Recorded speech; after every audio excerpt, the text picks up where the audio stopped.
Bismillahirrahmanirrahim. Assalamualaikum warahmatullahi wabarakatuh. Alhamdulillahi rabbil alamin. Wabihi nasta'inu ala umur dunia wad din. Wassalawatu wassalamu ala ashrafil anbiya'i wal mursalin. Nabiyyina Muhammadin wa ala alihi wa ashabihi ajma'in, amma ba'd. Sahabat Salam TV, dimanapun Anda berada. Dalam pembahasan sebelumnya kita sudah membahas bagaimana jalannya peperangan pertama di dalam sejarah Islam. Peperangan yang disebut sebagai Al-Furqan, pembeda antara keimanan dengan kekufuran. Suatu kancah peperangan yang menentukan jalan peradaban Islam setelahnya. Itulah Perang Badar yang sebagaimana yang telah kita kabarkan dan telah kita kisahkan pada pertemuan sebelumnya.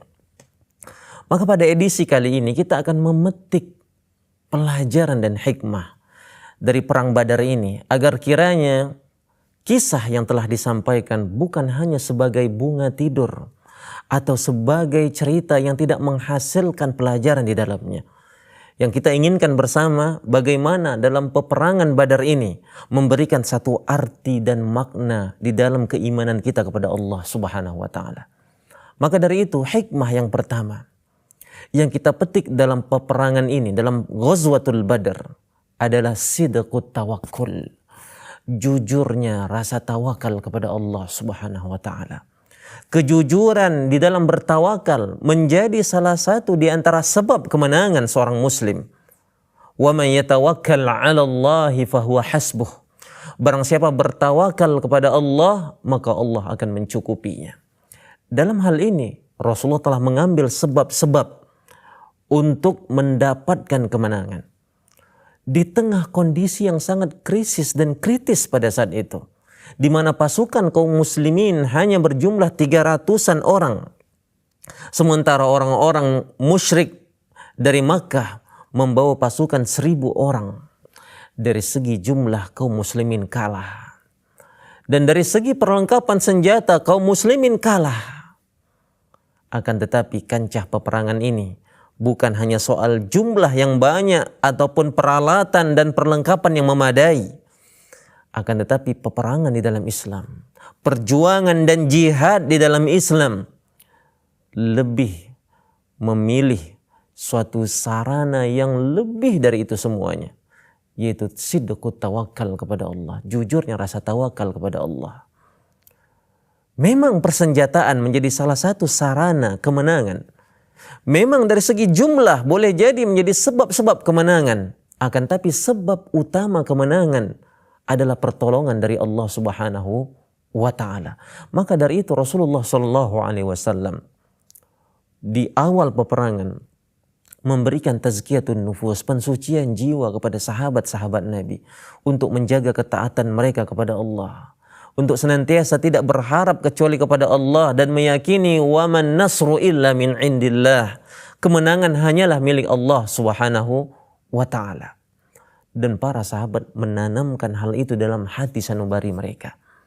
Dan peperangan ini menghasilkan kemenangan gemilang untuk kaum muslimin di tengah jumlah mereka yang sedikit dan persenjataan mereka yang tidak melengkapi, tapi mereka mengikatkan hati mereka, mengikatkan batin mereka kepada Allah, menjadikan peperangan itu berarah kemenangan kepada mereka. Dan selanjutnya yang kedua, ma'asyiral muslimin rahimani wa rahimakumullah. Dalam peperangan Badar ini memiliki suatu hikmah yang bisa kita petik di dalamnya, pelajaran yang sangat berharga, yaitu bagaimana seorang muslim untuk bersandar kepada doanya, untuk menggantungkan harapnya kepada Allah Subhanahu wa taala, bukan kepada selainnya. Dan ini ditunjukkan oleh Nabi Shallallahu Alaihi Wasallam, bagaimana beliau senantiasa berdoa dan terus berdoa sampai-sampai selendang yang dipakainya terjatuh saking berharap dan mengangkatnya Rasulullah, mengangkatkan tangannya berharap kemenangan untuk kaum muslimin. Maka ini yang dikatakan oleh Rasulullah SAW, ad-du'a silahul mu'min. Doa adalah senjata kaum muslimin. Seberapa berat pun masalah yang Anda hadapi, seberapa getirnya ujian kehidupan yang sedang Anda jalani, dan ketahuilah, di seluruh masalah yang besar itu ada Allah yang maha besar. Ada Allah yang senantiasa menguasai seluruh perkara kita. Yang apabila dia berkehendak, maka Allah akan katakan itu jadi, maka akan jadilah. Dan kaum muslimin mendapatkan ijabah dari doa yang dilantunkan oleh Rasulullah dan para sahabatnya. Selanjutnya, ma'asyiral muslimin rahimani wa rahimakumullah. Pelajaran ketiga dari perang Badar ini menuntun kita untuk mengetahui bahwasanya sebab kemenangan adalah ketaatan kepada Allah dan Rasulnya. Ketaatan kepada Allah dan Rasulnya merupakan sumber dan sebab dari kemenangan kaum muslimin. Ketika Allah Subhanahu wa taala menegur para sahabat Nabi sallallahu alaihi wasallam dalam perang Uhud, apa disebabkan kekalahan mereka? Disebabkan karena mereka melakukan ataupun menyelisihi perintah Rasulullah dalam perang Uhud. Setelah perang Badar ini akan kita sampaikan. Dan di perang Badar, para sahabat Nabi SAW senantiasa berjalan melakukan segala hal berdasarkan komando dari Rasulullah SAW dengan menjaga ketaatan mereka kepada Allah dan Rasulnya. Dan lihat bagaimana kecintaan kepada Allah, kecintaan kepada Rasulullah melebihi kecintaan mereka kepada harta, anak, saudari, bahkan anak-anak mereka sendiri. Ketika Rasulullah mengajak para sahabat bermusyawarah, mengkhawatirkan ada di antara sahabat Nabi yang tidak ingin untuk ikut berperang atau meragukan.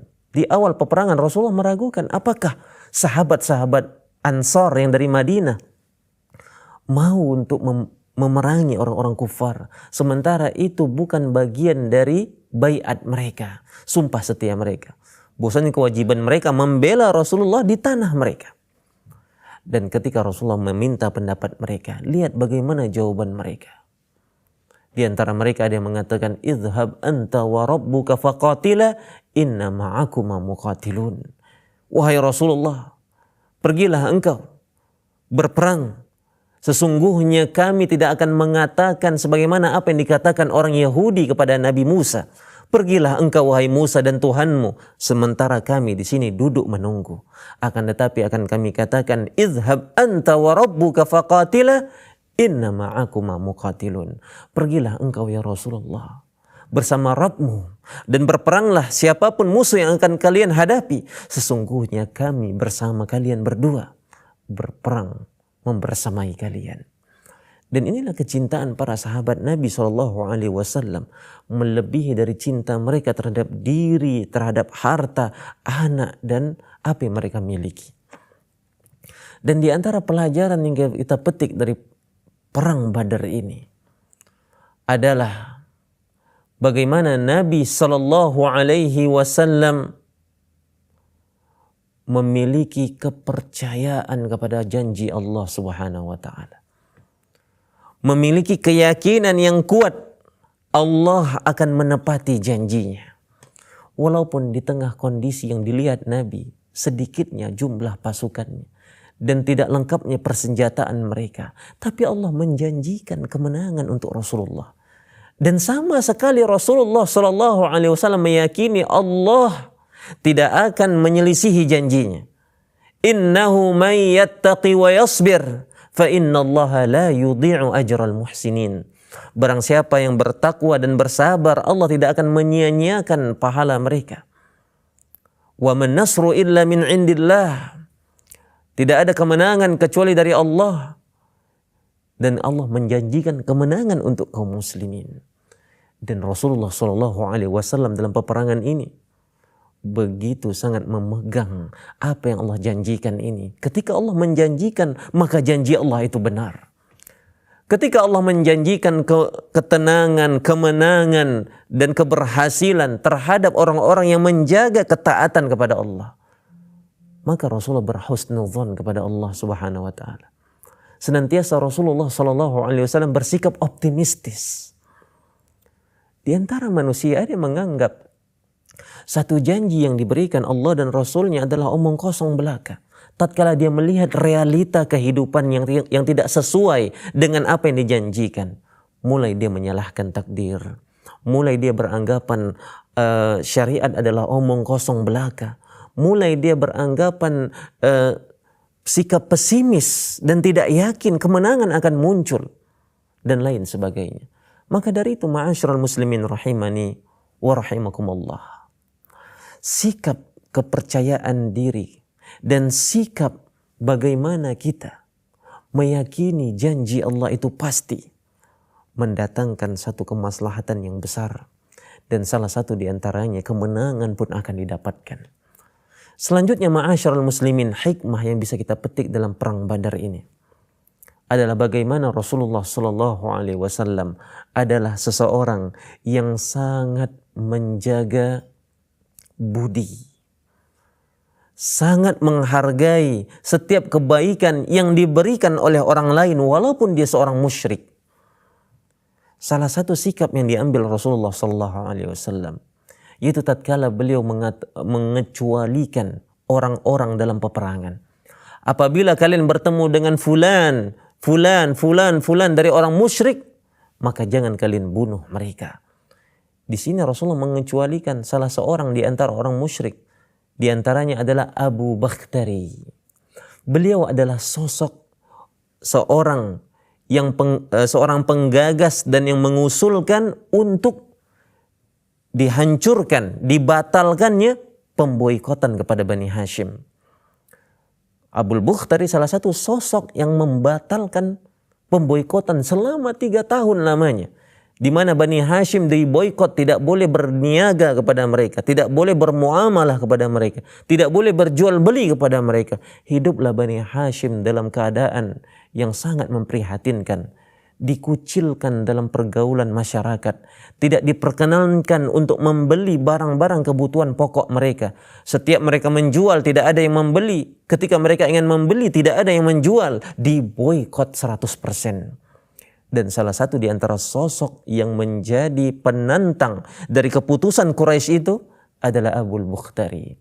Lantas Rasulullah berkata, apabila kalian bertemu dengan Abu Bakhtari, jangan kalian bunuh dia. Biarkan dia tetap hidup sebagai bentuk balas jasa yang telah diberikan oleh Abu Bakhtari kepada Rasulullah sallallahu alaihi wasallam. Ma'asyiral muslimin rahimani wa rahimakumullah. Apa hikmah dan pelajaran yang bisa kita petik dalam pelajaran ini? Dalam sirah nabawiyah, dalam kancah peperangan Badar ini. Masih banyak lagi hikmah-hikmah yang bisa kita dulang, yang bisa kita petik dari pelajaran berharga perang Badar ini. Maka dari itu tetap bersamai kami dalam segmen sirah nabawiyah setelah pesan-pesan yang berikut ini.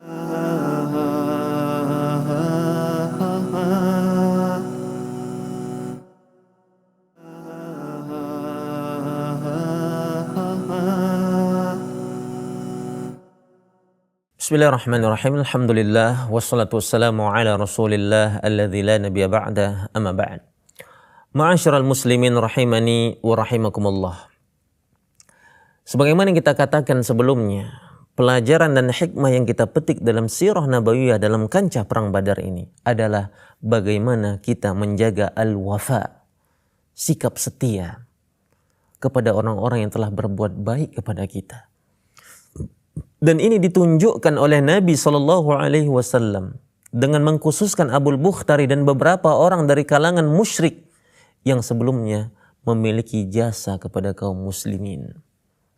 Dan Rasulullah Sallallahu Alaihi Wasallam dalam kancah perang Badar ini juga menawan orang-orang musyrik yang tertangkap dalam kancah peperangan. Dan ketika tawanan-tawanan ini tiba di tangan Rasulullah Sallallahu Alaihi Wasallam, sampai dalam penguasaan kaum muslimin, maka Rasulullah berkata kepada para sahabatnya, kalau seandainya saja Mut'im bin Adi masih hidup. Siapa Mut'im bin Adi ini? Mut'im bin Adi adalah salah satu di antara sosok petinggi orang-orang musyrik di tanah Mekah pada saat itu. Akan tetapi beliau adalah sosok yang menjaga Nabi SAW, yang memberikan perlindungan kepada Nabi SAW ketika Rasulullah SAW terusir dari negerinya. Beliau keluar untuk berdakwah ke negeri Taif. Di Taif beliau ditolak dan tidak diterima, dihinakan. Kemudian Rasulullah pulang ke Mekah dan di Mekah beliau tidak diperkenankan untuk masuk. Dan di situ Rasulullah mengkhawatirkan akan keselamatan dirinya pada saat itu. Lantas Rasulullah SAW meminta suaka, meminta perlindungan kepada Jubair bin Mut'im. Maka Jubair bin Mut'im pun memberikan perlindungan, jaminan keamanan yang diperuntukkan khusus untuk Rasulullah SAW. Maka Jubair bin Mut'im mengiringi Rasulullah SAW bersama anak-anaknya menuju ke kediamannya dan mengumumkan kepada seluruh orang-orang Quraisy bahwasannya Muhammad bin Abdullah Rasulullah SAW berada di bawah perlindungannya. Dan orang-orang musyrik pun memberikan perlindungan kepada Nabi atas dasar perlindungan yang telah diberikan oleh Jubair bin Mut'im. Akan tetapi beliau wafat sebelum memeluk agama Islam. Tapi lihat bagaimana kesetiaan Rasulullah SAW. Senantiasa Rasulullah mengingat balas jasa ini. Senantiasa Rasulullah SAW mengingat kebaikan Jubair bin Mut'im. Sampai Rasulullah berkata, kalau seandainya saja Jubair bin Mut'im masih hidup, kemudian beliau memintaku untuk melepaskan seluruh tawanan ini, akan kulepaskan mereka seluruhnya untuk dia. Lihat ma'asyiral muslimin. Berapa banyak kita sekarang melupakan kebaikan dari karib kerabat, sahabat-sahabat, bahkan guru kita. Kebaikan yang seakan itu merupakan suatu kewajiban yang mesti kita dapatkan. Sehingga kita tidak perlu untuk berterima kasih kepada mereka. Ingat, tidak tergolong orang bersyukur kepada Allah. Seseorang tidak bersyukur kepada Allah sampai dia bersyukur kepada manusia. Seseorang dikatakan bersyukur kepada Allah tatkala dia telah mensyukuri juga nikmat-nikmat yang telah diberikan oleh manusia. Berapa banyak kita lihatkan pembangkangan seorang anak kepada orang tuanya. Bagaimana kita lihat dalam kondisi sekarang seorang saudara memboikot saudaranya yang lain. Seorang murid tidak mengingat jasa dari gurunya. Maka hal ini sangat-sangat bertentangan bagaimana konsep muamalah yang telah ditanamkan oleh Rasulullah SAW. Bahwasanya Rasulullah SAW orang yang senantiasa mengingat budi, pekerti, dan kebaikan yang diberikan oleh orang lain. Ma'asyiral muslimin rahimani wa rahimakumullah. Di antara hikmah dan pelajaran penting yang kita petik dalam perang Badar adalah bagaimana Rasulullah sallallahu alaihi wasallam bermuamalah kepada sahabat-sahabatnya. Rasulullah adalah sosok seorang rasul, sosok seorang pemimpin, sosok seorang panglima, sosok seorang kepala negara. Beliau memiliki hak otoritas untuk menentukan sikap. Beliau memiliki otoritas untuk membulatkan masalah tanpa perlu ada musyawarah. Akan tetapi Rasulullah SAW dalam kondisi kepemimpinan yang di atas seluruhnya, beliau masih menanyakan pendapat para sahabat-sahabatnya. Sebelum peperangan, beliau bermusyawarah kepada sahabatnya. Dan setelah peperangan, dalam menyikapi para tawanan perang, Rasulullah pun bermusyawarah kepada para sahabat-sahabatnya. Menunjukkan salah satu di antara aspek politik di dalam Islam. Salah satu hal yang penting dalam kepemimpinan Islam adalah asyura. Seorang pemimpin mengajak musyawarah orang-orang yang berada di sekitarnya. Dan ini dilakukan oleh Rasulullah SAW. Karena musyawarah salah satu di antara karakteristik seorang muslim. Wa amruhum syura bainahum. Dan karakteristik orang muslim adalah perkara mereka dimusyawarahkan antar sesama mereka. Dan lihat bagaimana salah satu bentuk musyawarah Rasulullah SAW. Sebagaimana telah kita sampaikan dalam sebelum memulai peperangan dan sesudah peperangan. Ketika sesudah peperangan Rasulullah SAW mendapatkan para tawanan perang pada saat itu.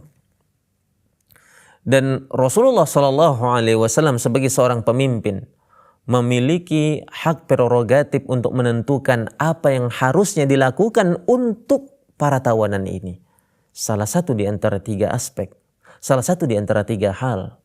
Yang pertama, membebaskan mereka tanpa ada tebusan. Atau yang kedua, membebaskan dengan syarat tebusan. Ataupun yang ketiga, menjadikan mereka budak. Atau yang keempat, ada lagi pilihan yang keempat. Yaitu apa? Membunuh mereka. Ketika mereka merupakan salah satu di antara penjahat-penjahat peperangan. Dan dalam hal ini Rasulullah SAW bermusyawarah kepada kibarus sahabah.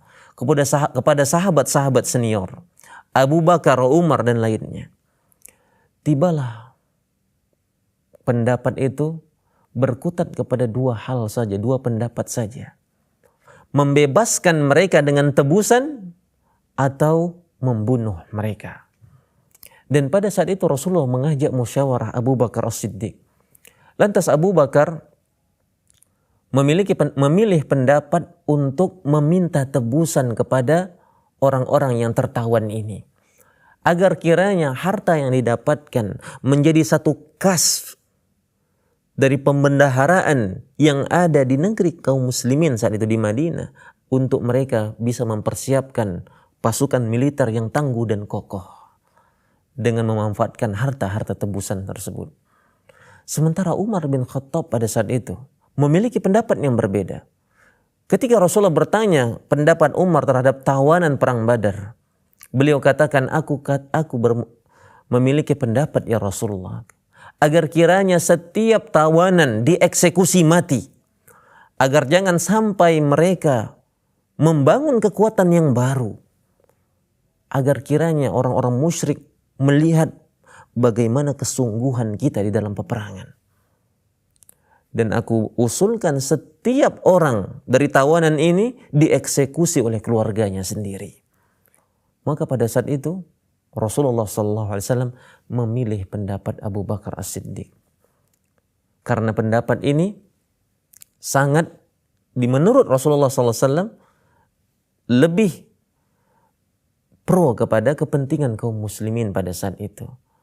Yaitu agar kiranya tawanan yang didapatkan dalam perang Badar untuk dimintai tebusan kepada mereka. Dibebaskan dengan syarat membayar tebusan. Akan tetapi Allah Subhanahu wa Ta'ala lebih mengunggulkan pendapat Umar bin Khattab. Akan tetapi telah ditetapkan suatu keputusan, Rasulullah memilih pendapat Abu Bakar As-Siddiq. Dan pada pagi harinya turunlah suatu ayat yang menegaskan kesalahan Rasulullah SAW dalam memilih pendapat. Dan Allah Subhanahu wa Ta'ala mendukung pendapat Umar bin Khattab. Akan tapi perkara telah diputuskan. Dan ini suatu pelajaran untuk Rasulullah SAW. Dan pada saat itu Rasulullah menangis, Abu Bakar menangis. Karena kesalahan mereka dalam ijtihad. Dan ditegur oleh Allah Subhanahu wa Ta'ala pada saat itu. Akan tetapi ma'asyiral muslimin rahimani wa rahimakumullah. Inilah hikmah di balik segenap peristiwa yang kita dapati. Bahwasanya Rasulullah telah menempuh musyawarah untuk menentukan dan merumuskan sikap mereka terhadap kemaslahatan yang besar yang akan didapatkan oleh kaum muslimin. Ma'asyiral muslimin rahimani wa rahimakumullah. Dalam perang Badar ini memberikan banyak pelajaran-pelajaran yang berharga kepada kita. Salah satu di antaranya adalah bagaimana sikap para sahabat Nabi SAW dalam bermuamalah terhadap harta. Sebagaimana yang kita ketahui, dalam kancah peperangan Badar ini, para sahabat terdiri dalam 3 kelompok. Yang pertama, mereka yang turun menggempur orang-orang musyrik, bahkan mengejar mereka ketika mereka berlari. Yang kedua, mereka yang mengumpulkan ghanimah pada saat itu. Dan selanjutnya yang ketiga, mereka yang siap siaga dalam kondisi menjaga keselamatan dan keamanan Rasulullah SAW. Maka tatkala ghanimah telah dikumpulkan, terjadi perselisihan di awal pembagian ini, di mana orang-orang yang mengumpulkan ghanimah mengatakan ini adalah hak kami yang mengumpulkannya. Saat itu belum ada hukum ghanimah, bagaimana cara untuk membagi ghanimah. Maka sahabat yang mengumpulkan ghanimah menyatakan ini hak kami karena kami yang mengumpulkannya. Lantas orang yang mengejar musuh, sahabat Nabi yang mengejar musuh berkata, ini hak kami juga, ada hak kami di dalamnya. Kalau seandainya kami tidak mendesak musuh sehingga mengejar mereka, tidak akan mampu kalian mengumpulkan ghanimah. Maka kelompok yang ketiga mengatakan, kalau seandainya saja Rasulullah tidak kami jaga, maka kalian juga tidak bisa menjaga ghanimah. Maka bagaimana selanjutnya ma'asyarul muslimin, sikap para sahabat Nabi dalam pembagian ghanimah ini, dan apa yang terjadi, dan bagaimana Rasulullah SAW menengahi sengketa yang terjadi di antara para sahabat ini. Maka jangan kemana-mana, tetap bersamai kami dalam segmen Sirah Nabawiyah setelah pesan-pesan yang berikut ini.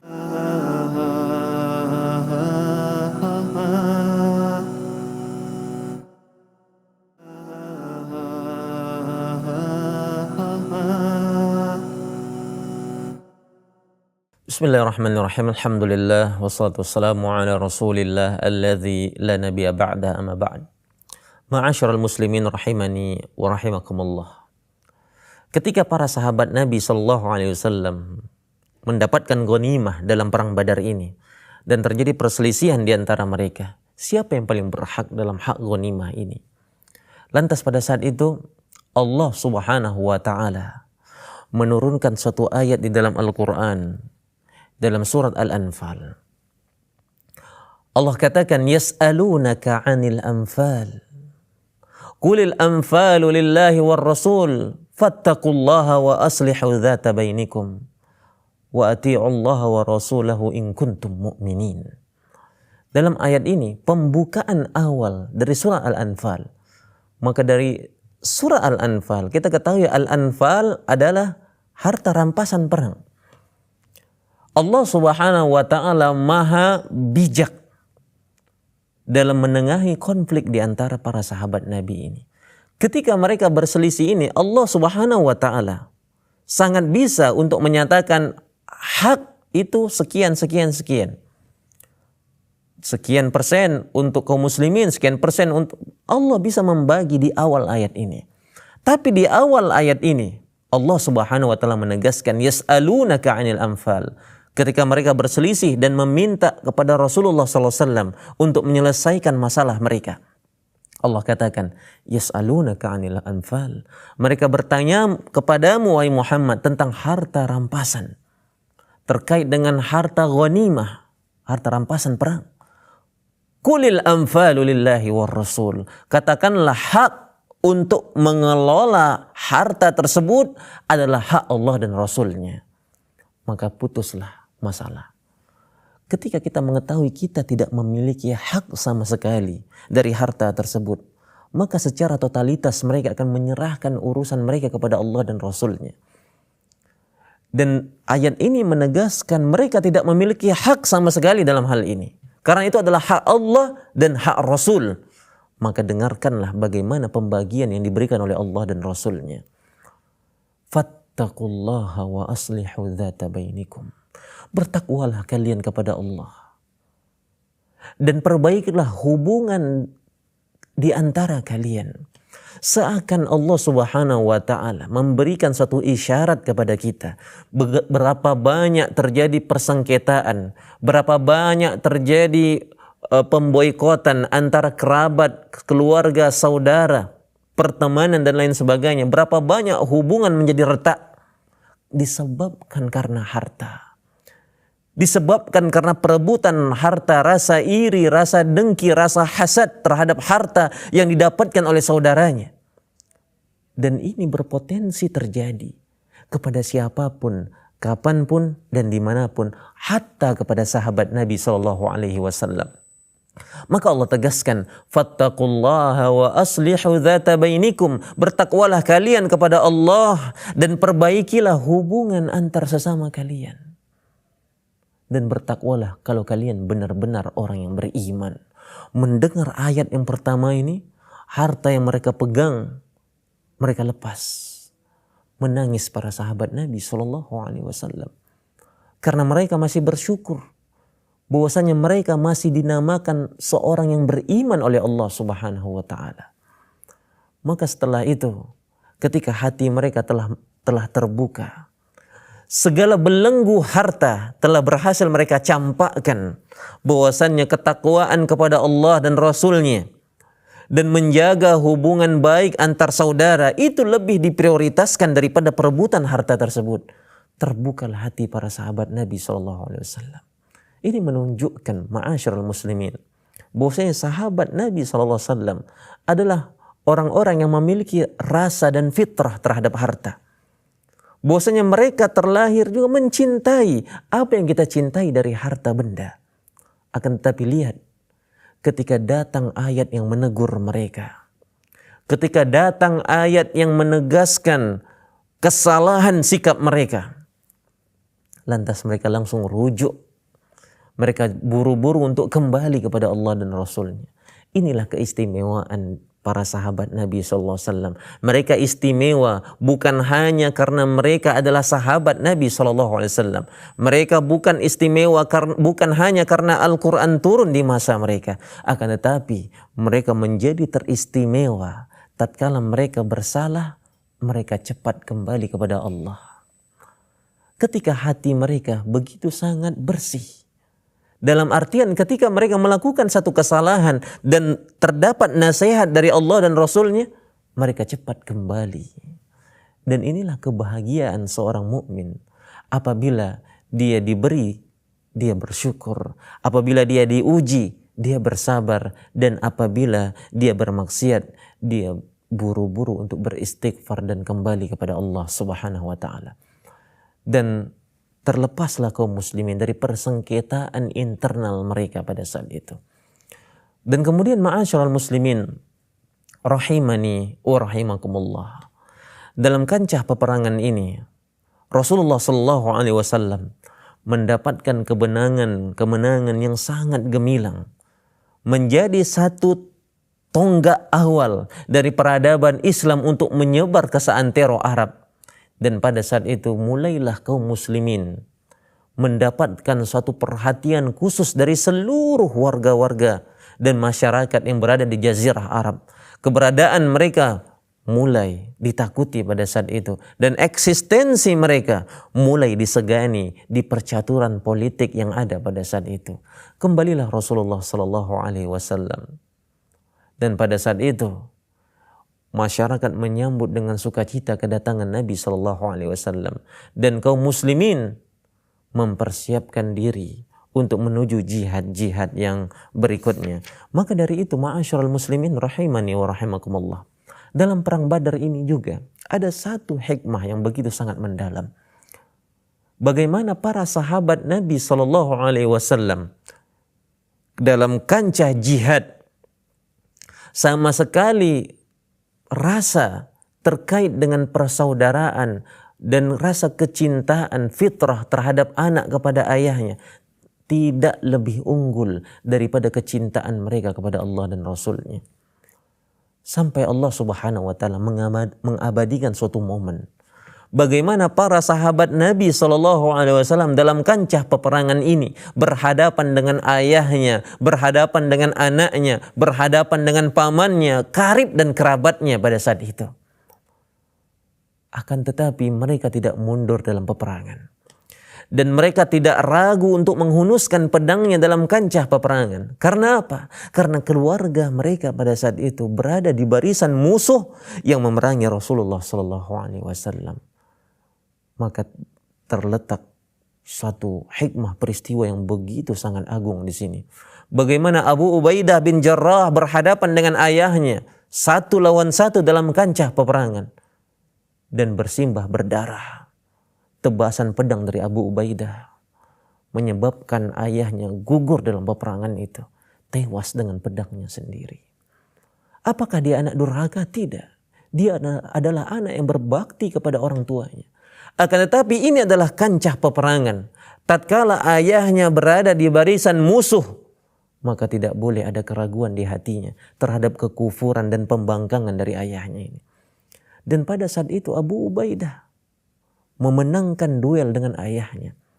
Sampai pada suatu hari Abdurrahman bin Abi Bakar, anak dari Abu Bakar As-Siddiq, ketika dia telah masuk Islam, berkata kepada ayahnya, "Demi Allah wahai ayah, dalam perang Badar aku berusaha untuk tidak berhadapan denganmu, mencari celah jalan yang lain agar bagaimana kita tidak bertemu, agar jangan terjadi pertumpahan darah antara aku dengan dirimu." Apa kata Abu Bakar? Apakah dia bersyukur? Oh, kau adalah anak berbakti, kau adalah anak terbaikku. Tidak. Apa kata Abu Bakar kepada anaknya? Demi Allah wahai anakku, pada hari pertempuran perang Badar aku mencari wajahmu, aku mencari dirimu agar aku tebas batang lehermu dengan pedangku. Tidak ada keraguan di hati Abu Bakar dalam hal ini akan kekufuran anaknya. Ketika dia berada di barisan musuh, maka berlaku loyalitas kepada Allah lebih unggul daripada rasa antara seorang ayah kepada anaknya. Berbeda kaitannya ketika telah dalam kondisi aman, dalam kondisi damai, dan mereka tidak memerangi kaum muslimin. Bahkan Rasulullah menegaskan, memerintahkan para sahabatnya untuk menyambung silaturahmi. Dan akan tetapi inilah kisah yang begitu sangat berharga ma'asyiral muslimin. Rasa cinta mereka kepada agama, cinta mereka kepada Allah dan Rasulnya tidak menghalangi mereka untuk tetap tegar dan teguh dalam kancah peperangan. La tajidu qauman yu'minuna billahi wal yaumil akhir yuwadduna man haddallaha wa rasulah. Tidak akan kau dapatkan wahai Muhammad orang yang beriman kepada Allah dan hari akhir, mereka bermesra-mesraan, berkasih sayang dengan orang-orang yang memusuhi Allah dan Rasulnya, walaupun itu dari kalangan kerabat mereka sendiri. Dan ini ditunjukkan oleh para sahabat Nabi SAW. Maka dari itu, ma'asyiral muslimin, rahimani wa rahimakumullah, segala sikap dan aspek kepemimpinan ditunjukkan oleh Rasulullah SAW. Segala hal yang berkaitan dengan bagaimana kemenangan itu didapatkan telah dicontohkan oleh Rasulullah dan para sahabatnya. Maka dari itu, ma'asyiral muslimin rahimani wa rahimakumullah, ma asybahal yauma bil bariha. Sejarah itu akan terulang. Apa yang terjadi di masa lalu akan terjadi di masa sekarang. Sebab-sebab dari kemenangan tidak akan bisa kita dapatkan. Kemenangan yang hakiki tidak bisa kita raih tatkala kita masih meninggalkan Allah dan Rasulnya. Segala problematika kehidupan datang silih berganti. Bahkan penguasaan orang kufar, orang-orang kafir kepada kaum muslimin akan senantiasa terjadi di setiap masa dan setiap zaman. Maka tidak ada sarana untuk bisa kita mendapatkan kemenangan gemilang dan lepas dari problematika kehidupan kecuali ketika kita berada dalam trek ketaatan kepada Allah dan Rasulnya. Karena ketaatan adalah milik Allah dan tidak akan kita dapatkan kecuali dengan menjalankan perintah-perintah Allah dan menjauhi larangannya. Demikianlah ma'asyiral muslimin, hikmah dan pelajaran dalam perang Badar ini. Semoga memberikan makna dan arti bagi kehidupan kita. Dan semoga nilai-nilainya bisa kita aplikasikan dalam kehidupan kita. Kita akhiri pembahasan kita kali ini dengan membaca doa kafaratul majlis. Subhanakallahumma wa bihamdika asyhadu an la ilaha illa anta astaghfiruka wa atubu ilaik. Assalamualaikum warahmatullahi wabarakatuh.